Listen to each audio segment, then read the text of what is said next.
Ito na mga pards, World Trade Center na tayo. Daming tao ngayon, no? Daming motor, oh. Mga naparada dun, no? Yun, ganito pala rito. Ang haba ng pila, mga pards. Ayan, yung pilo. Ang ganda, no? Walang galawan, mga pards, yung pila. May nga talaga si Mrs. Oh. Nabudol ako. Ito yung mga paninda nila, mga pards, oh. Ano ba to? Pilo. Tapos mga, ano, buy one, take one to. Ano ba to? Lace blanket. Buy one, take one. Ma'am, magkano po presyo na ito? Hindi tayo pinapansin ng tindera. Tao din naman ako. Ito, binili na ilaw. Sinasabi ko sa inyo yung ilaw na Philips. 100 pesos. Less, ano to? Ang laki ng less. 100 lang. Dating 450 pesos. Pabango mga pards sa may L300 natin. Magkano to? Labo na mata ko ah. Blurred ah. 50 pesos. Welding machine. Walang welding machine si tatay. Welding yan? 3 plus. Oo. 3,000? Ano? Di ano ba yan? Welding machine. 11,000. 11,000. Bago ka Kumuha ka na doon. 11,000 tapos 3,000 na lang? Yes. Mura nga po. So, Ayaw mo ba? tawag ako si tatay. Baka muna dig bago mo tawagan. Wala na yan dig tawagan. Wala na agad? Oo, mawawala to. Mabilis Wala na na, mabilis naubos. na maubos. Ayun nga oh, nakipagagawan pa ako buisit na yan. Hinakulugan yung ganyan.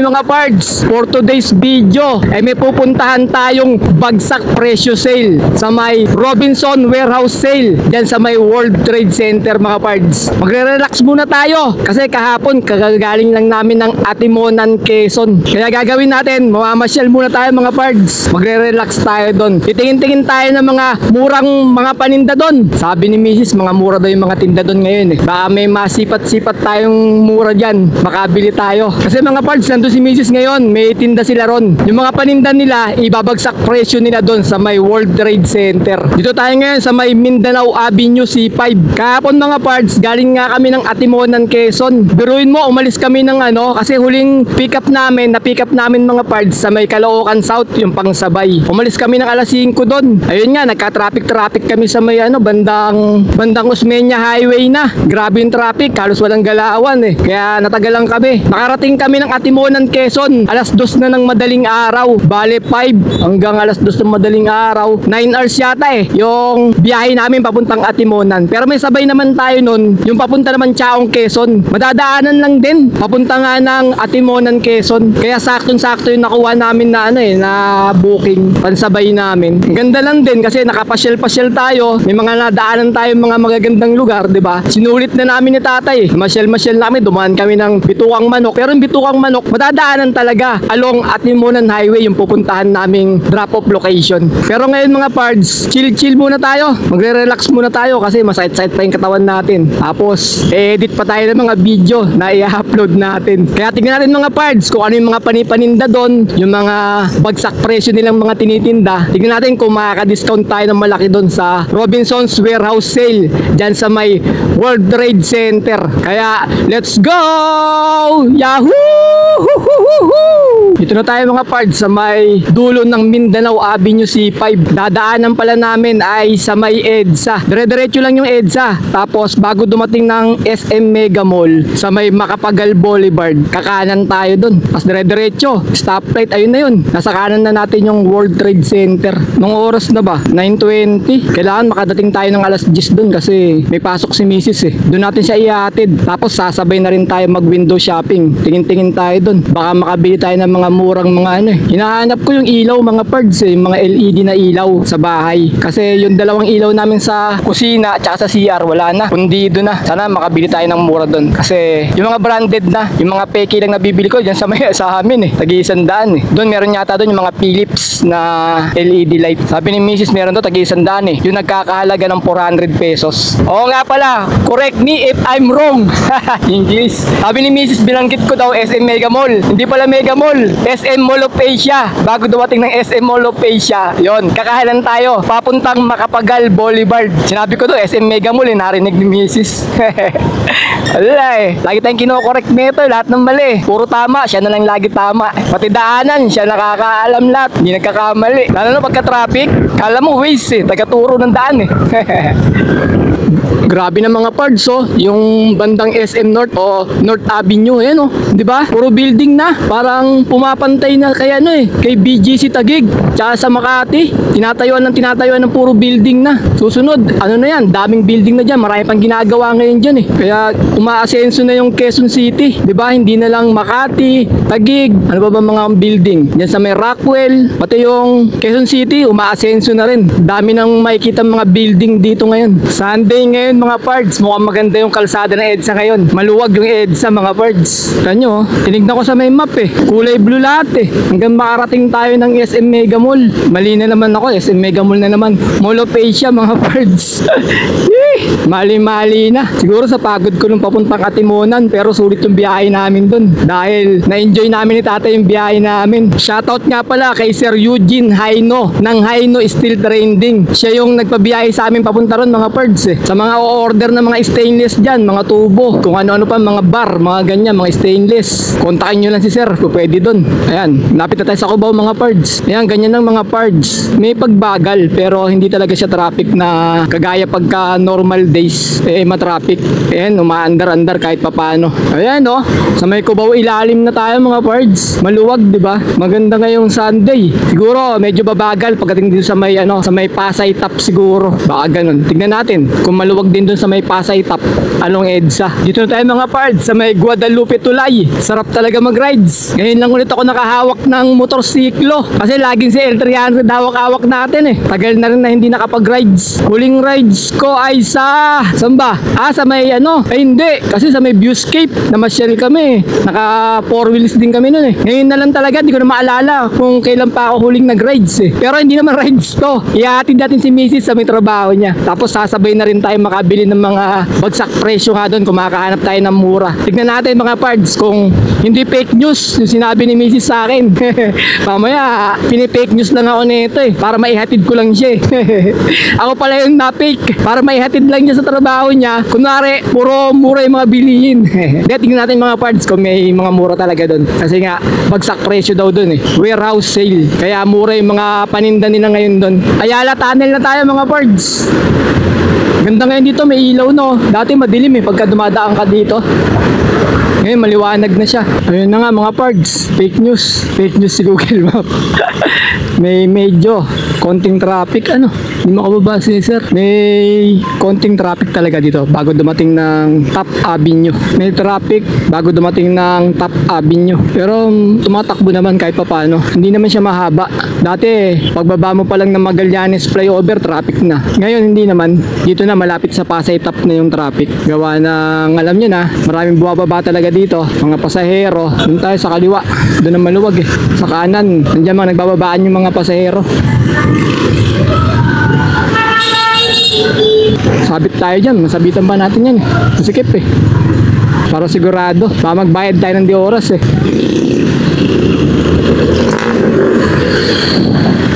Yun, nakalabas din sa Top Avenue.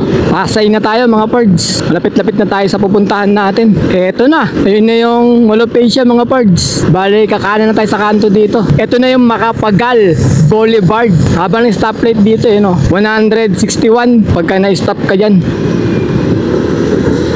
Ayan, Macapagal Boulevard na tayo mga pards. Isang diretso na lang to, pinakadulo nito, stoplight na. Yun na yung World Trade Center. Ganda rito mga pards ang lawak ng kalsada niya. Pero may mga nakaparadang bus sa gilid. Ano ngayon November. Ano ba araw ngayon, Deg? November ano ba ngayon? Ha? Hindi, November 16. November 16. Ito na, malapit na tayo. Stoplight na yan. Kanan na tayo. Ayan na yung World Trade Center. Saan? May bayad ba sa loob pag pumarada? Alin? Ay, may daan din naman dyan Ito na mga pards, World Trade Center na tayo. Daming tao ngayon daming motor mga naparada dun Saan ba yung receiving? Saan kayo pumapasok?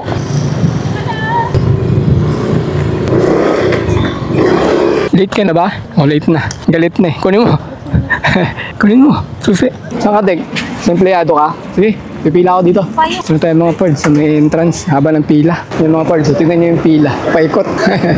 Ngayon ako napunta dito eh. Dami palang mga namimili rito. Kasi sale nga eh. Medyo pagod pa ako mga pards. Galing natin muna ng Quezon. Ramdam ko pa sa katawang ko eh. Parang nabudol tayo ni Mrs. ah. Para maihatid lang pala siya rito sa trabaho niya. Inutuwa ako. Sinabi na meron daw sale. Big sale. Yun, hatid natin ni Mrs. Yun, ganito pala rito. Ang haba ng pila mga pards. Type pa kayo ng katawang ko eh. Ayan yung pilo. Ang ganda no. Walang galawan mga pards yung pila. Nangyari talaga si Mrs. No. Nabudol ako. Mga pards. Oras pa lang. 10:48. Ayun, nakalagay pala doon. Kaya pala namin nakatayo na ito. Kaya pala sa pila mga pards. Ang haba ng pila natin. Tapos meron sumingit sa unahan. Pumasok na ng face. Okay, dito tayo. Pa-entrance na tayo. Ayun o. Oh. Okay, pasok na tayo mga pards. Tapin natin yung shop ni Mrs. dyan sa loob. Kasi meron sila malaki ng tindahan. Ayan mga pards yung tindahan. Hanapin ko lang si Mrs. kasi sa loob. Sa dulo doon sila dito. Exclusive deals and freebies from your favorite toy Ayan yung mga brands. tanggi-tanggi o. Buy one take one, 50% off, 20% off. Dami mga pards. Tapos tingin-tingin na rin tayo, baka meron tayong magustuhan, matipuan. Yung mura lang kasi low budget na naman tayo. Sir, Warehouse sales. Free TX entry. 32 and 24142. sandul yun. Ito yung mga paninda nila mga pards. So, ano ba to? Pillow. Tapos mga ano, buy one take one to. Ano ba to? Lace blanket. Buy one take one. Ma'am, magkano po presyo na ito? Hindi tayo pinapansin ng tindera. Tao din naman ako. Ano to? Christmas ribbon. Christmas ribbon. Ayan, nakalagay oh. Handyman. 50% off. Ito yung mga tuwalya rin sa may taas. Buy one, take one. Yan pala yung presyo nyo. 400. Buy one, take one. Di dalawa nito. Yung mga birds, mga blanket. Yung ganito, ibang tawag dito. Parang mga pang-design sa ano, sa upuan. Mga pillow. Yan yung presyo niya. 399. Buy one, take one. Di, ilang piraso isang balot? 2 piraso. Bali, 4 na piraso. 400. Kasi buy one, take one siya. Hindi ko linya yung ganito mga birds. Yung pag-introduce ng mga ganito mga paninda. Kuha raw tayo ng basket mga birds. Hindi ko alam kung maraming bibilin yun. Dari na naman tayo nito. Yung mga birds. Yung mga, ano ba yan? Ayan, nakanan. 50 lang yan. Ito, binili na ilaw. Sinasabi ko sa inyo yung ilaw na Philips. 100 pesos. Less ano to? Ang laki ng less. 100 lang. Dating 450 pesos. Pabango mga pards sa may L300 natin. Kano to? Labo na mata ko ah. Blurred ah. 50 pesos. Ayan, na-introduce ni Madam yung Greenfields extension mga pards. So, nahaba na rin. Pwede na rin. Naabot na rin yan. Dating, magkano? 400. Magkano na lang to? 200 na lang. 50% off. Greenfields yung ano niya. Welding machine. Walang welding machine si tatay. Welding yan. 3 plus. Oo. 3,000? Ayun, Oo, ano? Di ano ba yan? Welding machine. 3 Di kuryente ba yan? 11,000. 11,000. Bago ka mag... Kumuha ka na doon. 11,000 tapos 3,000 na lang? Yes! Mura nga po. So, Ayaw mo ba? tawag ako si tatay. Baka mo nang bago mo tawagan. Wala na yan. Wala na agad? Oo, mawawala to. Mabilis Wala na na. Mabilis naubos. na maubos. Ayun nga oh, nakipagagawan pa ako kagab buisit na yan. Hinakulugan yung ganyan. Kaya mga pards, oh, kausap ko si tatay ngayon. Nag-iisip siya kung kukunin niya tong ano, tong welding machine. Kasi kailangan niya rin sa may sasakyan yan eh. Pagka nag-welding siya ng mga napuputol-putol. Hindi pa siya makapag-decide eh kung kukunin niya. Oh, 3,000 kasi pero 11,000 yung dating price niya. Nag-sale. Binagsak ng 3,000. Ano? Hindi ka na makapagsalita. Binibilang mo pa yung ano mo? Kakadeyero mo? Kung may laman. Ay mga parts, ko si tatay. Nag-usap kami ngayon tungkol sa may welding rod. Ano tay? Kunin ko na? Oo, kunin na daw namin mga parts. Abunuan ko, bayaran mo ako ah. Baka pagdating dyan, gawin mo akong ano, hulugan. Gawin mo akong Bombay ah. Cash to ha, cash ha. Ayun, malinaw usapan ha. Nililiwanag ko lang sa'yo. Baka pagdating ko dyan ha. Ulitin ko ha. Last na to. Sige. Kunin ko na. Di kuryente to ha. Wala naman di baterya eh. Ay wala daw ganun. Wala ba? Oo, kasi malakas ang ano nun eh. Pero eto, matipid dyan kasi inverter na siya. May bala niya. Kumbaga sa rep, ha? May bala ba yan? Meron daw, ayun o, may bilog dun o na bala. Yun. Nakaroon Rolyo. Nakarolyo?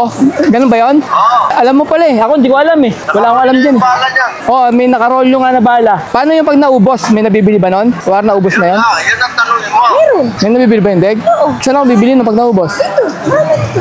Sa mga ganyan? Marami naman yun sa mga welding man na Mga welding? Tanong ko doon sa kanila kung saan nakakabili ng mga ganun bala.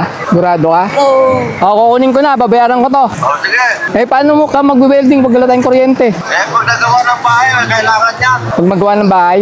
Ay, oo nga pala, no? Yung mga welding ba yan sa bahay? Oh, sige, sige. Kunin ko na, kunin ko na. Sayang eh. 2.5 lang ha. 2.5. 3,000. Abunuhan ko. Abunado pa ako. Inabunuhan ko na nga. Ah, sige, sige. Kunin ko na to. Sige. Sa'yo na yan, sa'yo na. Sige. 3,000. Binawasan pa ng 500. Abunado pa ako. May nakita na naman ako mga parts. Mga L300. Yung footstep ba tawag doon? Goma. Basta goma. Ito, pakita ko lang kay tatay. Baka gusto niya. Yan lang. Daming tao eh. Sikan eh. Daming namimili oh. Ang daming tao. Daming namimili oh. Ito tayo. Yan mga parts oh.